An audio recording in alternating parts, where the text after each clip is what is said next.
This is probably what's wrong with your hearing aids.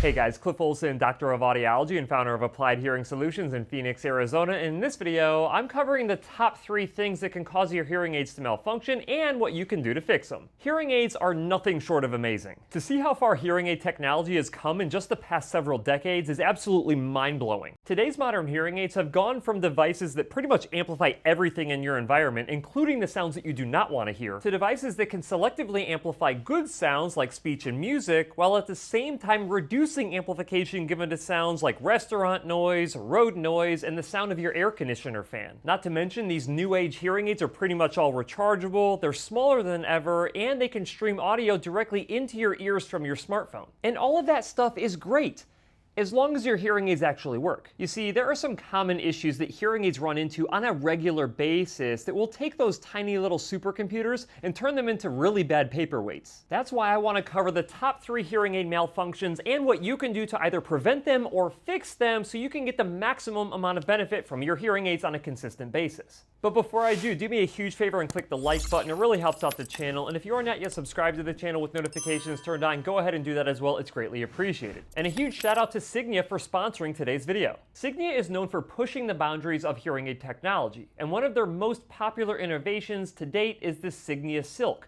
the world's first ever ready-to-wear prescription completely in the canal hearing aid. Since 2017, the Silk has been the go-to hearing aid for individuals who want something small, discreet, and fit the same day with no ear mold impressions required. Now with the Signia Silk Charge and Go iX, Signia has taken their original Silk design and made it even better by adding rechargeability along with their integrated experience platform. The Silk now gets you over 27 hours of use on a single charge, so you can get rid of those impossible to open disposable battery packages, and the integrated experience platform delivers up to 5 times better directional speech enhancement and noise compared to competitors. This allows you to stay engaged in conversations even in challenging listening environments. The Signia Silk Charge and Go iX is designed for comfort with its naturally tapered shape. And you can even add a custom ear mold tip for a truly personalized fit if you prefer. If you're looking for a proven, ready-to-wear, completely in the canal hearing aid that's rechargeable, comfortable, and fully customizable, make sure you ask your hearing care provider about the Signia Silk Charge and Go iX. Alright, the first hearing aid malfunction that I typically see is usually due to earwax. Earwax, or cerumen, is something that everybody creates inside of their ears, and it's largely determined by genetics. It's actually a combination of waxy secretions from the pores of the skin inside of your ear canals combined with dead skin cells and hair. Some people produce more earwax than others, but it's the consistency of that earwax that will determine how much of a problem it is for your hearing aids. If you have a drier, flaky earwax, it typically doesn't cause too many issues. However, if your earwax is wet and sticky, that type of earwax gets itself lodged inside of your hearing aids and completely cuts off the sound. Without question, this is always the #1 cause of hearing aid malfunctions inside of my clinic, and exactly why we teach all of our patients to regularly clean their hearing aids and change their wax traps. And if you want the highest likelihood of preventing this from becoming an issue, the first thing that you're going to want to do is take an alcohol wipe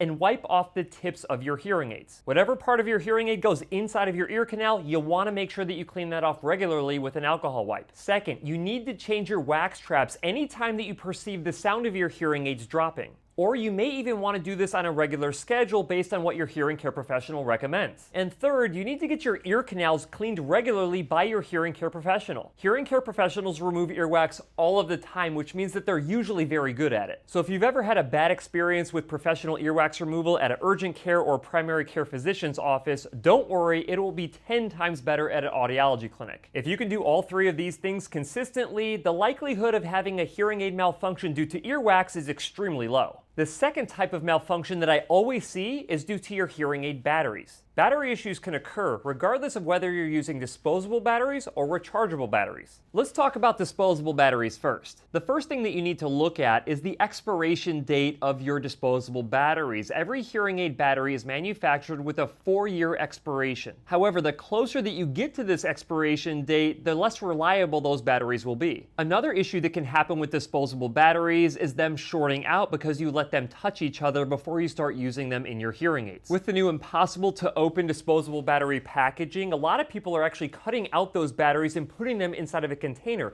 The problem is that all of those batteries end up touching each other and shorting each other out. So what happens is you go to take the stickers off of those batteries, you put them inside of your hearing aids, and the battery is completely dead. If you're going to pre-cut them out of that impossible to open packaging while you're at home, just make sure that you put them in a container where they don't make contact with each other. These disposable batteries are also susceptible to skin oils blocking oxygen from making its way into the batteries. You have to remember that when you peel the sticker off of a disposable battery, what it's doing is that it's allowing oxygen into the chemical compound that's inside of the battery, and it creates a charge. But if you have skin oils work their way into the battery compartments of your hearing aids, that oil plugs up these oxygen holes and it can no longer work. You can usually identify this issue by placing a new battery inside of your hearing aid, and that battery only works for a couple hours or maybe just a couple of days. To prevent this problem, you need to make sure that you take an alcohol wipe and wipe off the areas around the battery door of your hearing aid. If you can do this consistently, it will prevent those skin oils from making its way into the battery compartment to cause the hearing aids to malfunction. For rechargeable battery hearing aids, the biggest culprit of malfunction is the batteries getting older. Lithium-ion battery technology loses its capacity over time. And while most rechargeable hearing aid batteries are rated for 6 years, if you're starting to run into issues after 3 years, you may want to go back to your hearing care professional and see if they can get that rechargeable battery swapped out for you by the manufacturer. You also have to pay attention to your hearing aid charger. Most hearing aid chargers have metal contacts that need to make contact with the hearing aid. But as you take your hearing aids at the end of the day and you place them inside of your charger over and over and over again, day after day, what it does is it introduces skin oils and dead skin cells into the charger and blocks the contacts. I always recommend that you take your hearing aid charger into your hearing care professional so they can consistently clean those contacts for you. Otherwise, you're going to keep running into issues with your rechargeable battery hearing aids. And the third malfunction that I consistently see with hearing aids is due to moisture. I will say that hearing aids have become substantially more durable as the years have gone by. Most hearing aids have either an IP67 or IP68 rating, which means that those hearing aids can be submerged in water for at least 30 minutes and potentially even for extended periods of time without them malfunctioning. However, moisture-related issues do still exist, especially if you live in hot, humid climates like the southeastern United States or Hawaii. When a moisture-related malfunction occurs with your hearing aids, it typically sounds like sizzling bacon.